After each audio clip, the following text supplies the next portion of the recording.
سنت نبوی صلی اللہ علیہ وسلم کے مطابق سونے سے پہلے 3 مرتبہ بستر جھاڑنے، دائیں کروٹ سونے اور سونے سے پہلے وضو کا حکم کیوں دیا گیا؟ سائنسدانوں نے تحقیق کی تو نتائج نے سب کو دنگ کر دیا، ایسی بات کہہ دی کہ آپ بھی بے اختیار سبحان اللہ کہہ اٹھیں گے۔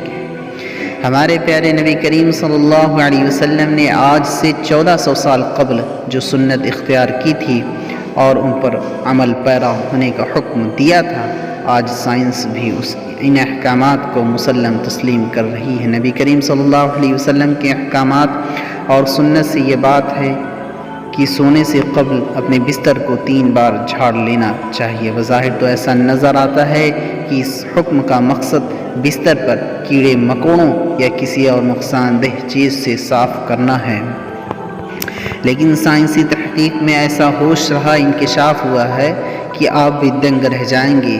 سائنس کے مطابق انسانی جسم میں مینا بولزم کا عمل 24 گھنٹے جاری رہتا ہے، جس کے باعث ہر پل سینکڑوں نئے سیل بنتے اور پرانے ٹوٹتے ہیں۔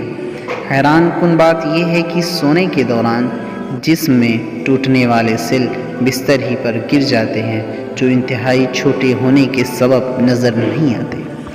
اگر بستر کو بغیر جھاڑے اس پر سونے کے لیے لیٹ جائیں تو یہ مردہ سیل جسم میں داخل ہو کر کئی مہلک بیماریوں کا سبب بنتے ہیں، اور سائنس نے بھی یہی ثابت کیا ہے کہ ان مردہ سیلوں کا صاف کرنے کے لیے بستر کو کم از کم 3 بار جھاڑنا لازمی ہوتا ہے، اور ایسا کرنے سے خطرہ ٹل جاتا ہے۔ نبی کریم صلی اللہ علیہ وسلم نے سوتے ہوئے دائیں کروٹ پر لیٹنے کا حکم بھی دیا ہے، اور اس ضمن میں سائنس کا کہنا ہے کہ ایسا کرنے سے دل پر دباؤ بہت کم ہوتا ہے، جس کے باعث دل صحیح بہتر طریقے سے کام کرتا ہے، اور سونے کے دوران بھی پورے جسم کو خون کی سپلائی بہترین انداز میں ہوتی ہے، جبکہ دل کے دورے کے خطرات بھی کم ہو جاتے ہیں۔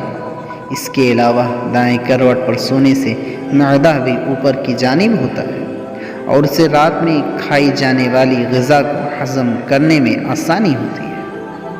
رات سونے کے دوران اس معدے میں موجود غذا اچھی طرح ہضم ہوتی ہے، جس کے باعث انسان بیدار ہونے پر خود کو تر و تازہ محسوس کرتا ہے اور تیزابیت بھی نہیں ہوتی۔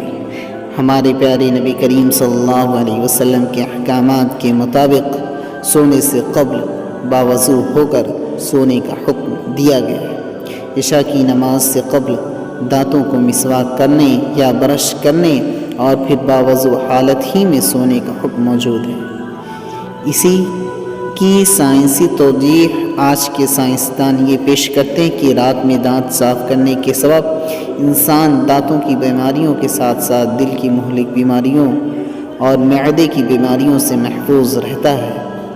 منہ میں موجود کھانے کے ذرات کو اگر سونے سے پہلے صاف نہ کیا جائے تو وہ جراثیموں کا سبب بنتے ہیں۔ رات میں وضو کے بعد کچھ نہ کھانے پینے کا بھی حکم ہے۔ اس کا مطلب یہ ہے کہ سونے سے قبل جب انسان وضو کرتا ہے تو اپنا مثانہ پیشاب سے خالی کر لیتا ہے، جس کے سبب انسان گردوں کی بھی کئی بیماریوں سے محفوظ رہتا ہے۔ اللہ پاک سنت کے مطابق ہمیں سونے کی توفیق عطا فرمائے، آمین۔